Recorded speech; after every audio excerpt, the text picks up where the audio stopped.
Well, welcome back to our latest creator interview at the British Web Awards. And today, we're excited to say we're joined by the talented, the passionate, the actor, director, award-winning Nicole Ansari-Cox. Welcome. Thank you very much. How are you today? All right? Yeah, I'm good. There's a lot of activism going on to support the women in Iran, and I'm half Iranian, so that is more dear to my heart than to most, probably, who are not. So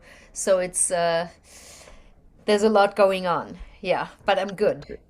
Brilliant. So it's a difficult time, but it's like you say, it's important to acknowledge these things and to try and speak up and show there's a form of solidarity, isn't there? Yeah, absolutely. If people don't, then that's the thing. So it's great that you're doing that, and thank you again with that going on as well to make the time to kind of touch base with us. So we appreciate that as well.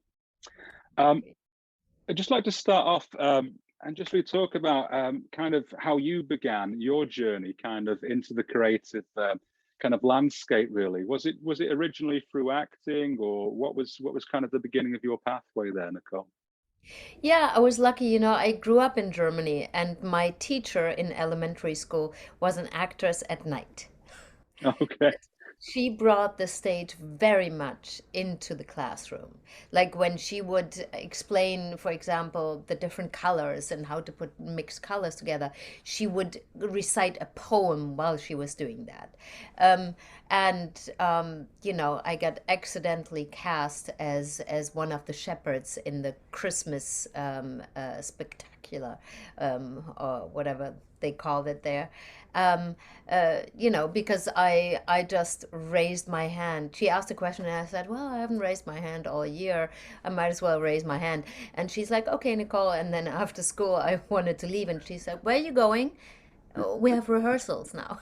So that was one of my first moments. And then I went to after school programs. I clearly was interested in drama, and never wanted to do anything else. But then recently, a few years ago, I found a big book that I wrote when I was 18, and it was called Regiebuch, means director's book. And it had all these short stories, scenes, outlines, synopsis for movies, shot list. I mean, stuff for an 18-year-old that is like, wow. So it's interesting that directing took me a little longer. And I think it had to do with self-esteem. Yeah.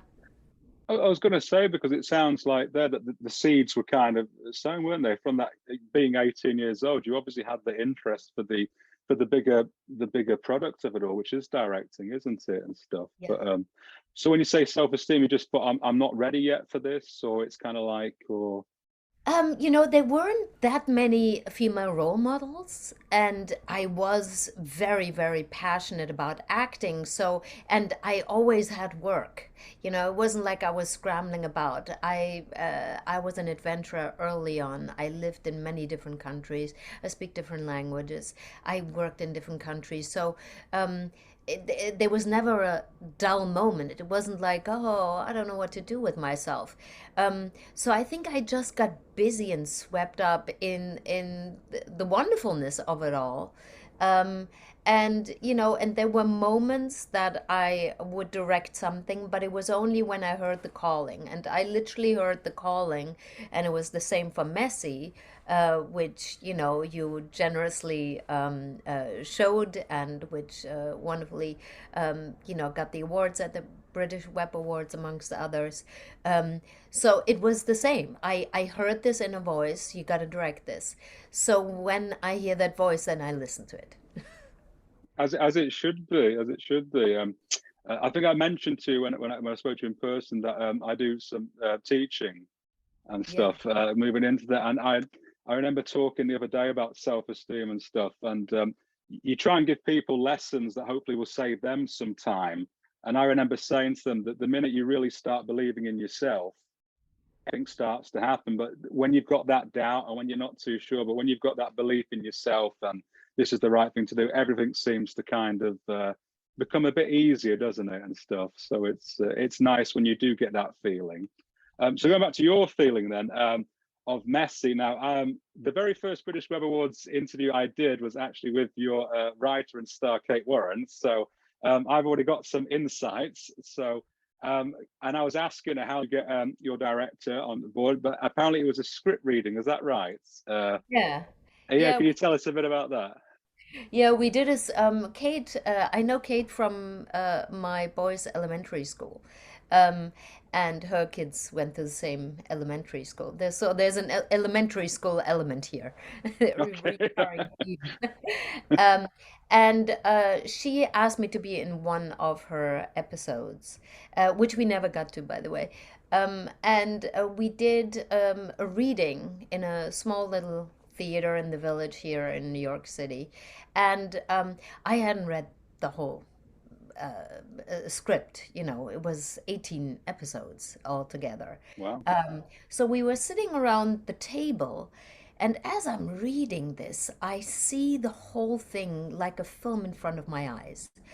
And I thought it was so brilliantly written, so excellent. I had only read one episode, which was mine, like actors do often, where am I?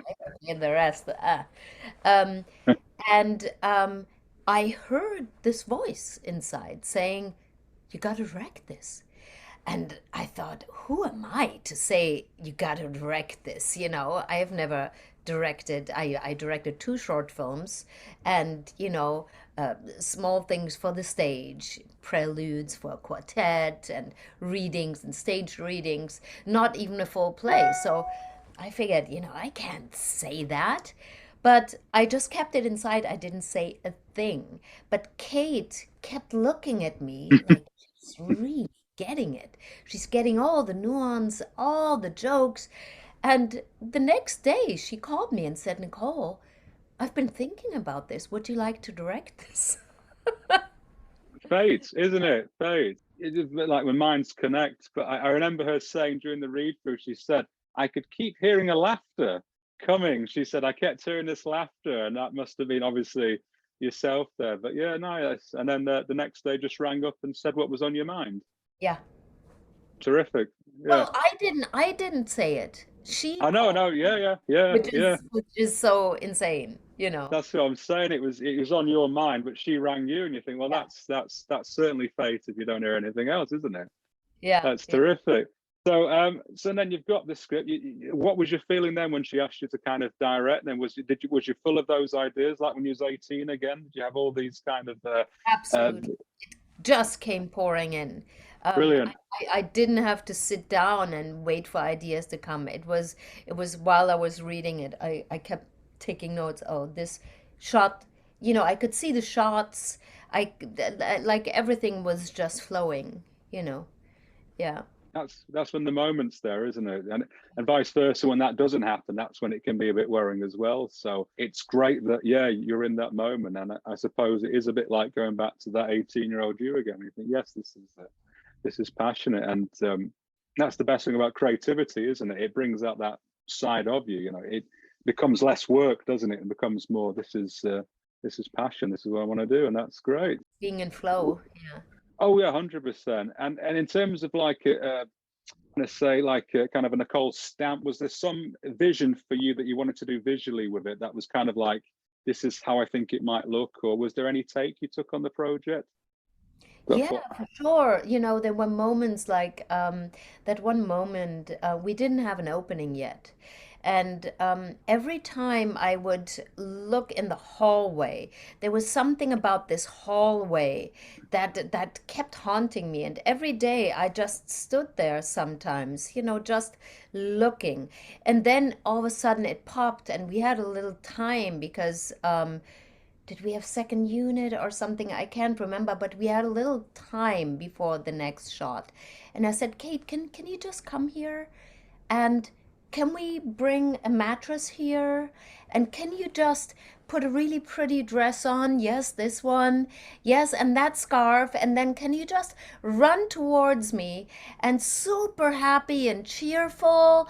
And then you fall, just in that moment. And then she would like, and that became the opening of Messy. And I think it encapsulates the whole series. Yeah, so that was straight out of, wherever the ideas are coming from. I'm grateful. It's no, it's funny if we ever send you the clip of Kate's interview. I said to her about the opening. I said, "Where did that idea come from?" And then she just said what you said there. It just says that was the director who came up with that scope. And adding to what you've said, because we see a lot of content, and in script writing or films and the rest of it, I try and tell people the thing you've got to try and do as quick as you can is set the tone for what you're doing. What is the tone of the film? What is the tone of the story? Just so the audiences know what they're getting themselves into. And as you've just said there, that perfectly encapsulates the whole momentum of the series, isn't it? And it's there, Yeah. and you watched it, and I enjoyed it every time. Never, I saw all the episodes. We never skipped it once.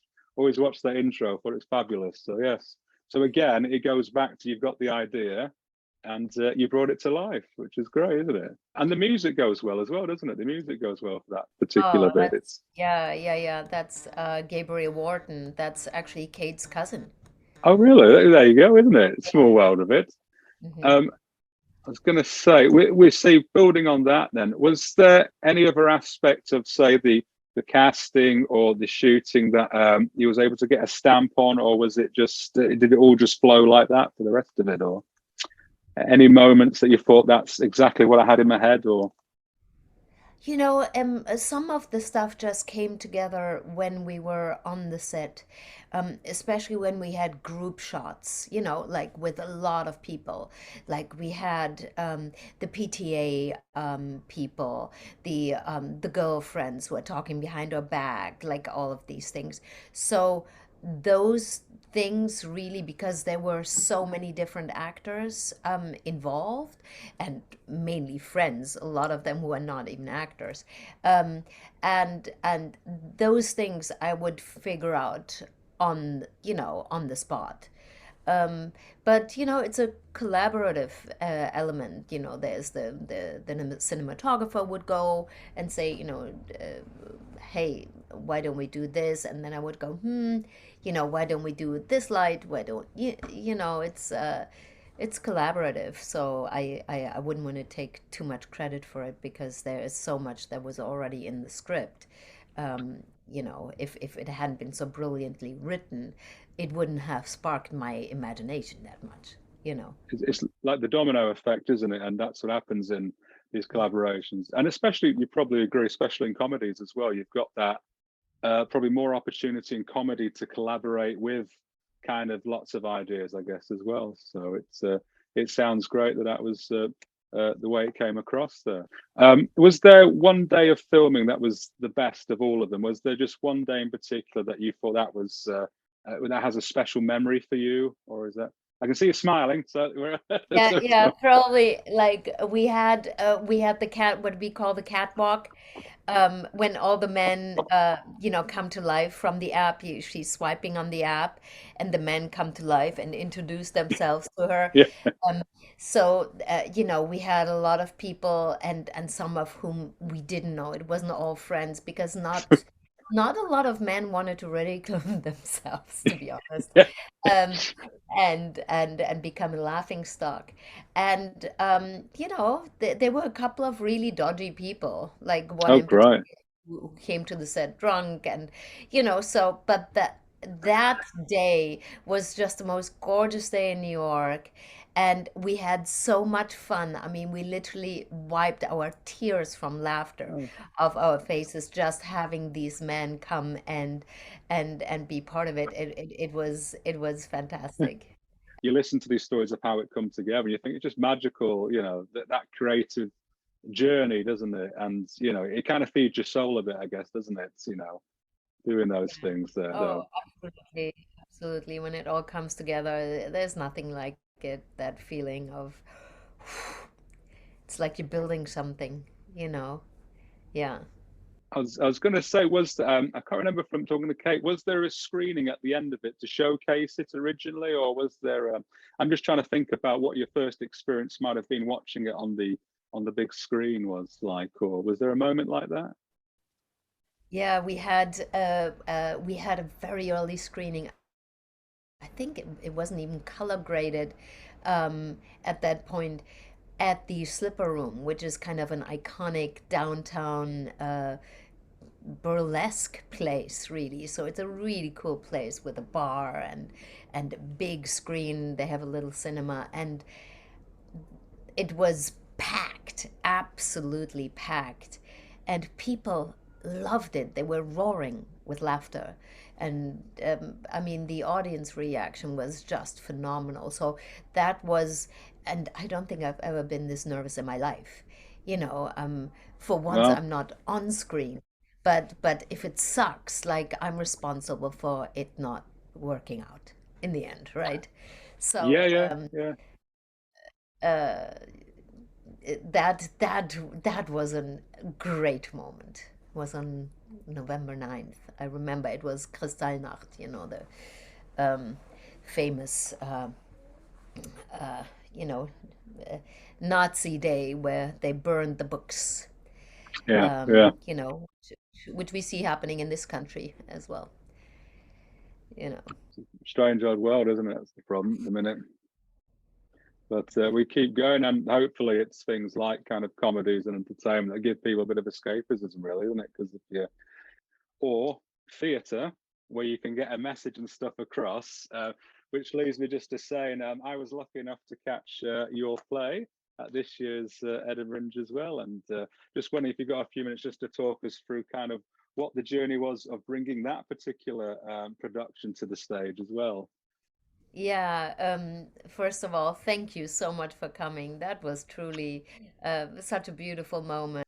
Yeah. Apart from, I don't think I told you, I went to the wrong theatre. I went to the assembly rooms. So I Yeah. thought I was in good time. I went there, and then realised I didn't have much time for it. So I had to run across Edinburgh to get to the other All the ones. way on the other side. Yeah, it is very difficult. Like I know that happened to a few people and it would have happened to me. Um, it was my first year performing at the Edinburgh Fringe and Wow. producing and directing at the Edinburgh Fringe. So this play you're talking about is called She, Her, She slash Her, and it's a compilation of seven female monologues of women with a lot of music and some video art. So it originally the original idea for She Her came a year ago, pretty much a year ago, when the artistic director Elena Siyanko from Piers 21 in upstate New York called me up and said, I have the stage for 4 days and nothing booked. Do you want to do something? And I said, yes, absolutely. Had no idea what to do. But then I thought about, we had been in this pandemic for a year by then, year and a half. And I thought, what has interested me and what has um, how did my reprioritizing land in terms of what interests me to do as an artist? And I thought, I've been a lot into documentaries and always into women's stories because our voice has been ignored for so many thousands of years. So we have a lot of catching up to do. And and I thought, let's start here and let me do everything that I'm interested in. I love video art. I love things that are a little edgy. So yeah, I wanted to experiment doing something the feminine way, meaning, and that you don't have to be a female to do things the feminine way, meaning to go with the flow and to really magnetize things through intention rather than strict rules and boundary here and deadlines and that patriarchal, sense of looking at the world and creating. And so that's what I did. Oh, look at that light shining in here. It's like, ooh. Yeah. But you know, at first I thought it was a fake background, then I realised it wasn't. That's the Yeah, real. it's my lightsaber. Um, There you go. Yeah. And yeah, and this is how it came together. And I got the people, and they're not all performers per se, but I wanted to work with people whose stories interested me. Oh, And I didn't know that. Oh. yeah, so that's how I reached out to people. I mean, one of them was Antoinette Cooper. I always tell the story. She, for example, at the time when I contacted her, she's a poet. And when I contacted her, she was in a Buddhist retreat on silence and didn't get my message. But then she Any excuse. and called me and said, "Listen, I've been in a Buddhist retreat for 6 months, and in my last meditation, I heard you have to get on stage." And I had just sent her an email and say, "I know this is out of the blue and weird because you are not an actor, but I was wondering if you were interested, blah, blah, blah." Wow. So, here again, the theme of intuition, I guess, comes back in this. And it was a huge success and very impactful in terms of the audience's reaction. And yeah, and we were invited with another show to Edinburgh with Sinners, which is a show that my husband, Brian Cox, directed me in 2 years ago now. And it was in 2020. We literally finished March 12th, the day before lockdown, at the Playground Theatre in London. It was a two-hander about a woman being, a Middle Eastern woman being stoned to death for adultery, in an unnamed Muslim country. But we know the countries. There's actually 18 different countries that still stone women to death for rumors of infidelity and things like that, you know. No, after the show, I was reading different reviews, and a lot of them were glowing. And there was some journalist who was talking about this show, and he went on to speak about that show you're just talking about, and it was singing its praises as well. And the brave storytelling there, which kind of goes back to this platform that Yeah. people have to be able to tell stories and get a message across. And what I take from yourself, Nicole, is that you always seem to go off this feeling, don't you, and this kind of passion to get something done and to get something said. And I think if we, if we had 1,000 Nicoles out there doing it, it'd be what a wonderful place it would be to kind of see this messages and stuff getting out there. I think that's wonderful. And can I ask, in terms of things, what was the key difference between, say, then directing film and then directing on the stage? Was the key differences there in terms of changing your hats, or because it's Yeah. two very different things, aren't there? Very different. I almost feel that even with acting, it's two different professions. Because there's people who are really great film actors. It doesn't translate to the stage. And a great Yeah. stage actor might not come across great on film. Yeah. So they are very different skill sets. And even in terms of directing, also very different skill set. Obviously, the way that you talk with an actor and get the best performance out of them, give them the space to bring the best. That is something that both places have, the theater and film, obviously. But then visually, you have to think very, very different on the set. Also, on the set, what I find is that there's always somebody asking you something. It's either the lighting or the camera or the makeup or the actor or the costume. You have to answer very quickly in short. You kind of have to have ADHD, which I do, not diagnosed but self-diagnosed. I'm sure I have it, which can be very helpful. I find how my mind goes. It has Yeah. quick, very intense focus. Gonna say that's what I've got as well. Oh yeah. ADHD, yeah. Oh, you Very, did. yeah, but the side effect they say is you can get hyper concentration on one task once you're locked into it. So for me, if I have music on and I'm writing, I'll play the same song maybe 100 times because it settles my brain into that Wow. particular film. So the music will represent what I'm writing, but it does give you the side effect of creativity. So that's another box I think it ticks. So when you're saying ADHD helps you multitask, I'm sure it does. Yeah. So it's But I find that in the theater it's different. In a theater you need the long breath.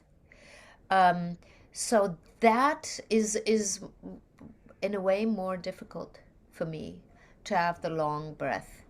Um, but you know, you have hours and hours where you're carving something out. But it is so collaborative. You know, and I had 7 women like bringing their talent and passion, and um, it was it was a joy. So I think the technicality is very different, um, but I have a great love for both mediums. So I think you just need the passion.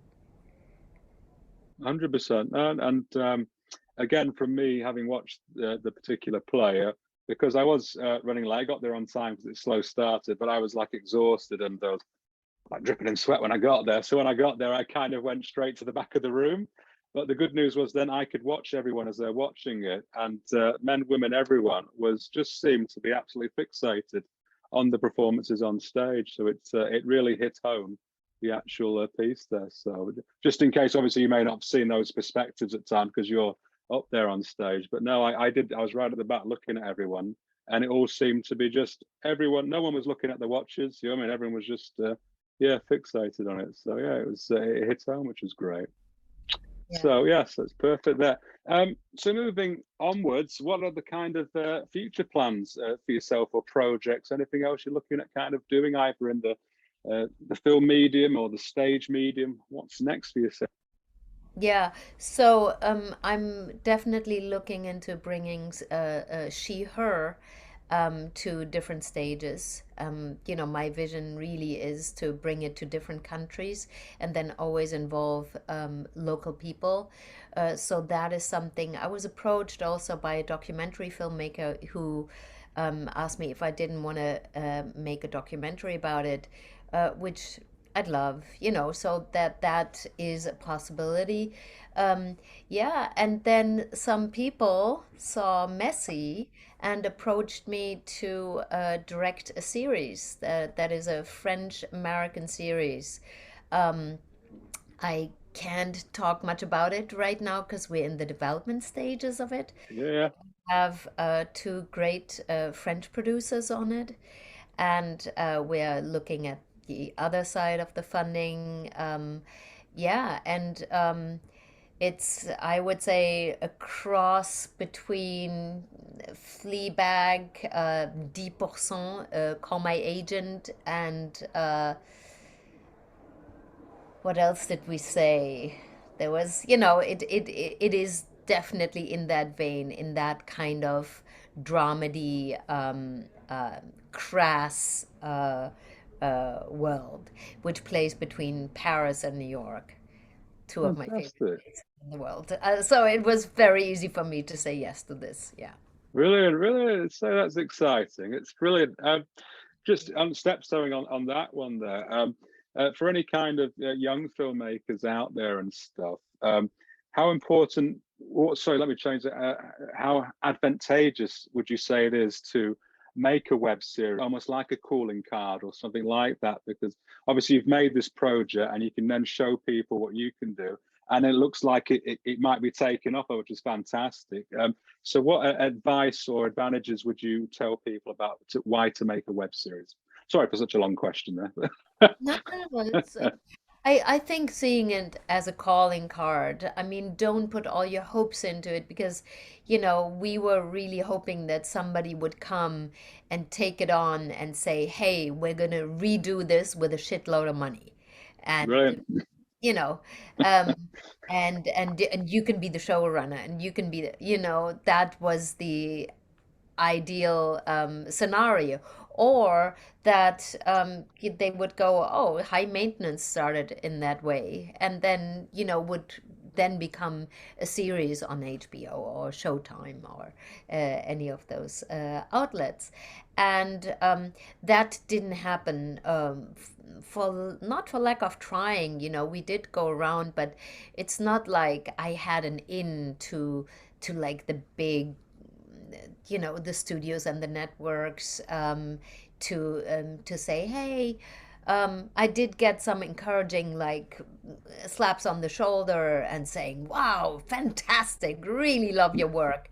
And then, like, nothing. Like, do you have any advice for me? Nothing.